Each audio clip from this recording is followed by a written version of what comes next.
Lost Children Archive is a work of fiction. However, there is a very distinct non-fictional world that is just beneath the text of Louis Selle's novel. And so I thought as we start the novel, we should kind of rethink how she's thinking through that non-fictional world that rests beneath her story here. To do that, we can read this novel as a companion volume to Louis Selle's book-length extended essay, Tell Me How It Ends, which was published just a couple years ago. It tells us, it kind of engages Louis Selle's experience as working as a translator, volunteer translator, with children who were passing through U.S. immigration courts, who had been detained by the U.S. Border Patrol and were then sent through these courts before either staying in the United States or being sent back to where they had come from. And so Louis Selle volunteers to work as a translator, and she finds a lot of points of frustration within the work. She has to help children fill out a questionnaire that is used in their immigration hearings, a series of questions that tries to kind of frame why they have come to the United States. That questions like, why did you leave your country? Were you afraid where you were from?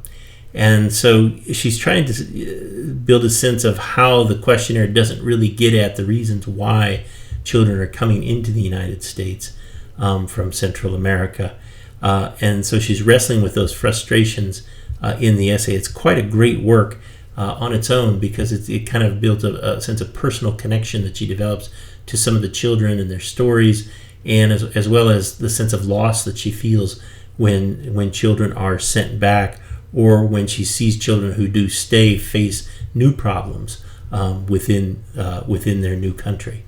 So you can, if you think about the novel through that work, you can start to hear an echo of the narrator's project in the novel, where, as she says on page 63, I was there to start recording material about the crisis at the southern border. She's trying to find a means of understanding what's going on in this mass migration of children north.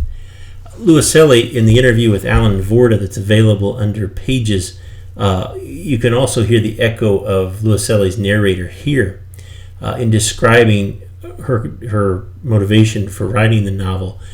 She says, I was in a dark place. I don't think one could feel otherwise in the context of what I was seeing. What we are seeing all around us, pockets of fascism and extreme right-wing politics sprouting across the globe, along with a growing intolerance to different points of view, even within the so-called left.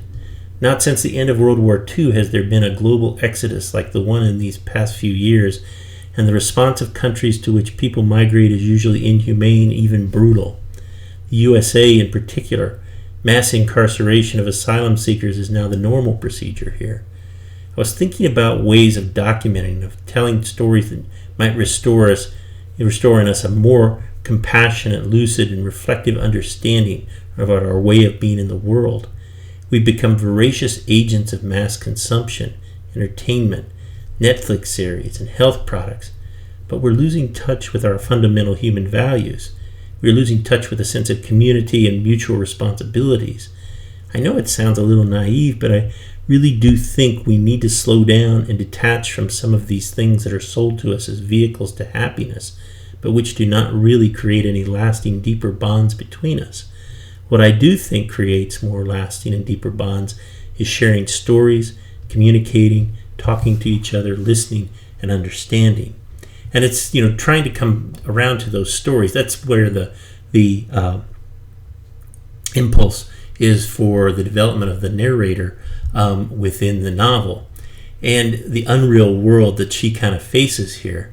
This kind of unreal world where children are caged. These children who are utterly foreign to us, as she'll say within the novel. And so she's trying to reframe the question of what's happening here.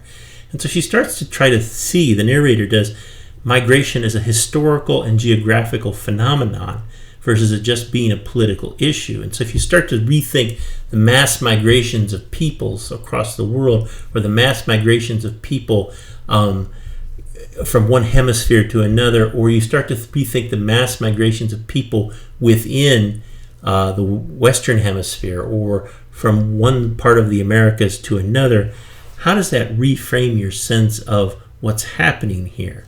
And how does it reframe your sense of the identities of these lost children, the 80,000 plus that have been detained over the past couple years? Also, how does it reframe your context of the novel's haunted terrain through which the family travels in their journey southwest, where they start to kind of feel like they're in a haunted America? So the narrator here is trying to get us to reframe this, not as a political issue, but as simply a human phenomenon that is occurring. As the narrator will say in one section, no one looks at the bigger map, historical and geographical, of a refugee population's migration routes. Most people think of refugees and migrants as a foreign problem. Few conceive of migration simply as a national reality.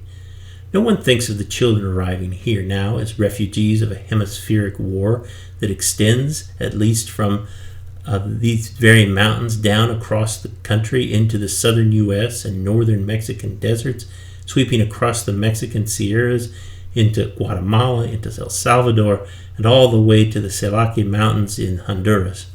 No one thinks of those children as consequences of a historical war that goes back decades. Everyone keeps asking, why are they here? No one is asking, why did they flee their homes? And so, you're thinking about a sense of cause and effect here, historical and geographical cause and effect, and how that shapes your sense, perhaps, of this mass migration of children as a phenomenon, not as a, politically driven issue. What is going on in terms of why are they leaving their homes? And so that frustration is kind of a taproot for the novel. The narrator trying to reframe the question here, to reframe this as phenomenon. It happens while the family is traveling and they're listening to the radio, where she says everyone has an opinion on the issue. No one agrees on anything. And the frustrations of trying to build community around a renewed or reframed sense of what's happening here, a sense of frustration that leads her to say at one point, our mothers teach us to speak and the world teaches us to shut up. It's this reframing of the phenomenon of migration that leads her to start collecting stories, or to, in an attempt to kind of think about what is valuable about the stories here, what is valuable about the archive as a space.